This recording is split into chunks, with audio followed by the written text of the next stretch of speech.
আচ্ছা, আমি যদি প্রশ্ন করি এটি কোন বিস্কুট তাহলে উত্তর কি হবে? আমরা সবাই কম বেশি ওরিও বিস্কুট চিনি।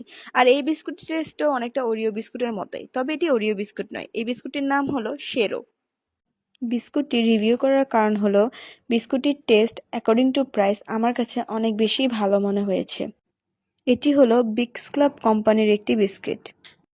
স্ন্যাক হিসেবে বিস্কুটটি কিন্তু খুবই ভালো। পাশাপাশি বিস্কুটটির যে প্রাইস সেটিও কিন্তু বাজেট ফ্রেন্ডলি বলা চলে। বিস্কিটটির টেস্ট অনেকটা ওরিও বিস্কুটের মতো হলেও আমি এটিকে ওরিও বিস্কুটের সাথে কম্পেয়ার করব না। কজ আমরা অনেকেই জানি ওরিও হলো একটি বাইরের বিস্কুট এবং এটির প্রাইস বাংলাদেশে অনেকটাই বেশি। সেই তুলনায় এই বিস্কিটটির প্রাইস অনেকটাই কম। এখানে টোটাল 8টি বিস্কিট থাকে এবং এটির বাজার মূল্য হলো 30 টাকা। যদিও 30 টাকা খুব একটা কম না, বাট বিস্কুটের টেস্ট এবং কোয়ান্টিটি অনুযায়ী আমার কাছে 30 টাকা প্রাইসটা মোটামুটি ঠিকই মনে হয়েছে। সো আপনারা চাইলেও বিস্কুটটি ট্রাই করে দেখতে পারেন। আল্লাহ হাফেজ।